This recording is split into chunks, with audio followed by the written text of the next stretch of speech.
Twomilegate is facing increasingly severe traffic congestion during these summer months, with local residents reporting daily disruption and growing safety concerns as the visitor numbers there continue to rise. Many locals in the area saying that infrastructure has not kept pace with the surge of demand that has come on as a result of that, and that the lack of adequate parking facilities and effective traffic management systems have left roads overwhelmed during the peak periods. June Bank Holiday weekend, I guess it's really starting to kick off now, isn't it? The situation has been further intensified, they say, following the opening of the Killaloe bypass and bridge, which has redirected additional traffic into already congested surrounding routes. Residents there describe regular blockages, delayed emergency access and unsafe conditions for both pedestrians and road users as well. So as pressure mounts, locals out there are calling for urgent action, and we're delighted to have Matthew Moroney. He, of course, ran as an independent candidate in the general election. He is from Broadford. Matthew, good morning to you. Morning, Derrick. These issues, tell us about them. Oh, so they're only getting worse, Derrick, to be honest. I suppose we've seen since the COVID-19 pandemic, numbers have greatly intensified at Twomilegate.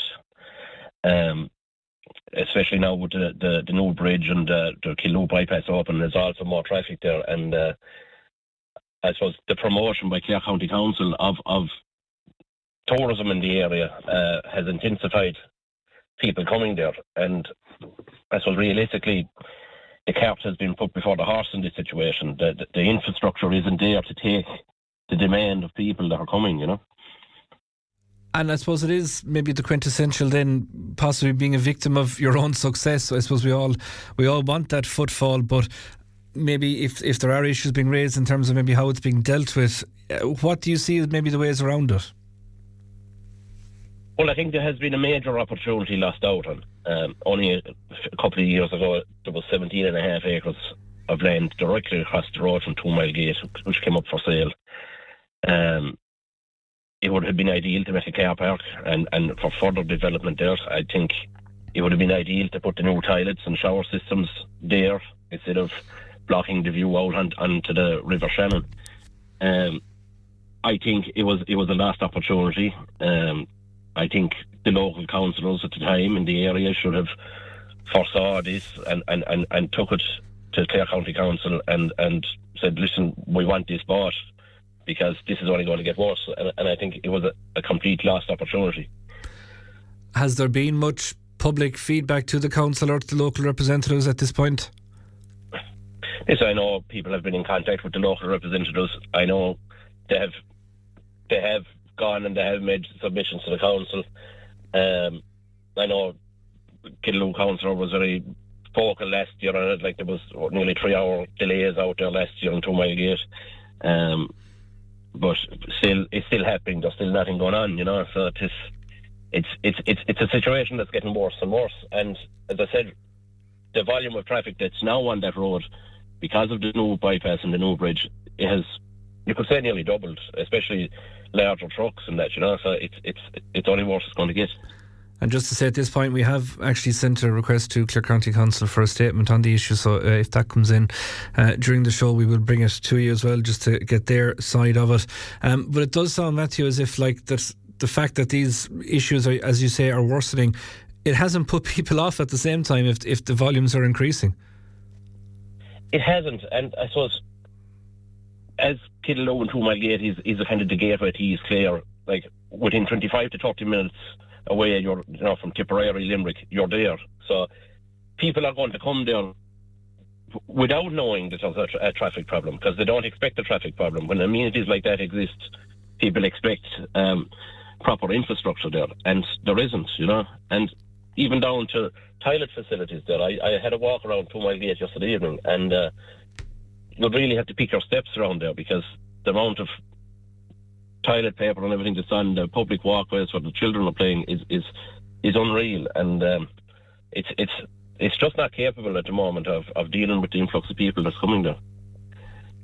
So sorry, toilet paper being thrown around the place? Yeah.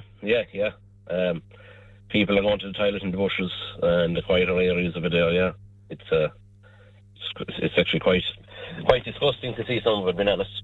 Yeah, that's probably another escalation again. That's a public health safety issue, really, is it? It would be. Like, look, there wasn't... I just went in for a quick walk there yesterday evening, but you'd need proper PPE, which would actually deal with some of the stuff that's thrown there, you know. So it's a hazard, you know. Is it a seasonal thing? Is it just because I suppose we're into that season now, or is this something that you've noticed over maybe a sustained period of time? Well, it's definitely worse this time of year. Definitely. Yeah. As I said, you probably wouldn't get that many people walking in around in the winter, wind and the rain, but like this time of year, it is a major issue. You mentioned there delays. Did I hear you saying a 3-hour delay? It was, yeah. It was reported even on some of the Clare media last July. There was 2.5 to 3 hours delays. And there was double lines of traffic parked on the road. There was tractors trying to get through. There was trucks trying to get through, and it was just mayhem. That was in July of last year, and still nothing has been done. There has been even temporary measures like putting cones and barrier tape maybe up to stop it and all that. There's nothing like that been done. And I think before the long weekend comes, I think they really need to look at this because it's going to get worse. Like, we have an ambulance centre in Scariff that covers East Clare and parts of North Tipperary and all that, and that's their main route to get there. And if they can't get through, then lives could potentially be lost, you know.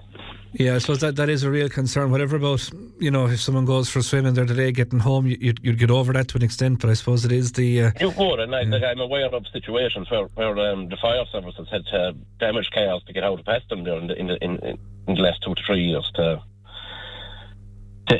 get to their emergency, you know. So it's an ongoing issue.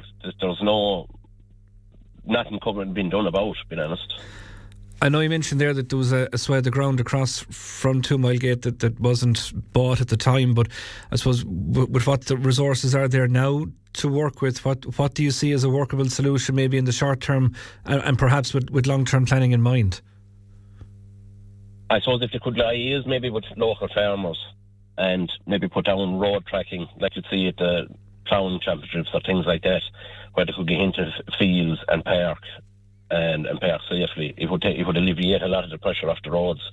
Now again, that takes engagement with local farmers and that's the only short-term solution. But the long-term solution to this is they're going to have to look at buying ground basically across the road, I think, from where that land was for sale is the nearest part to it. If they want to continue to grow the tourism in that area, they're going to have to do it. I know we mentioned that it hasn't yet put people off coming if it is still continuing on, but would there be a fear that it eventually would, that it perhaps could, you know, affect people coming and in turn affect the tourism product in the area if people are saying, listen, I can't deal with this? Well, it's not putting people off that's coming from outside of the area, but it's putting locals off going there. Even like when you're forced out onto the main road that's cut down to one lane of traffic, you know, with a buggy or with young children and things like that, you know, it would just put you off going that way at all. And like locals are going elsewhere, you know, they'd rather get into their car and go to Lahinch or Kilkeen out than go to their local amenity, you know. Yeah, but I was worried would be that may spread, that the people coming from outside might then say, you know what, even the locals themselves aren't going there because of these issues, let's try elsewhere too. Well, it is an issue. It's a worrying issue, you know, and like we want to keep the tourism there. Like, it's great to see people there. The locals have no problem with the tourists coming there. The problem they have is they're being blocked into their own homes. They can't get out because they don't have adequate parking to deal with it, you know. And that added impact, as you mentioned about the new bridge, the new bypass, maybe was that ever raised before these projects was taken on, that perhaps the rerouting of that could lead to something like that? Yeah, I believe it was. And I think even when the planning was going through for the new restrooms, toilet facilities, shower facilities, like Board Falcher was on board with that as well. And like engineers would have come out and they would have seen all that, they would have done their studies and things like that. And parking must have been a major issue, you know. Like it was pain to see it's a major issue. There's also the UL campus is there as well, and they're depending on maybe 25 to 30 spaces every day for people coming there as well. So that's an issue as well, you know. So for now, is it a case of locals just having to keep the pressure on? Keep the pressure on. I suppose keep doing what they can do. I suppose I'd like to see more engagement maybe from maybe council staff to get there, maybe to try and keep control over the area. I know the Gardaí are very stretched, but maybe if they could do something also, maybe routine drive-arounds even, maybe, you know, it's going to have to start someplace, you know. Absolutely. Well, look, we'll keep an eye on it, and as I say, we have asked the council for a statement on it, so we'll update that as soon as we get it. But for now, Matthew Moroney of Broadford, thanks so much for taking the time to have a chat with us. Thanks, Derek. That is Matthew Moroney there from Broadford, who of course was an independent candidate in the general election, speaking on those issues.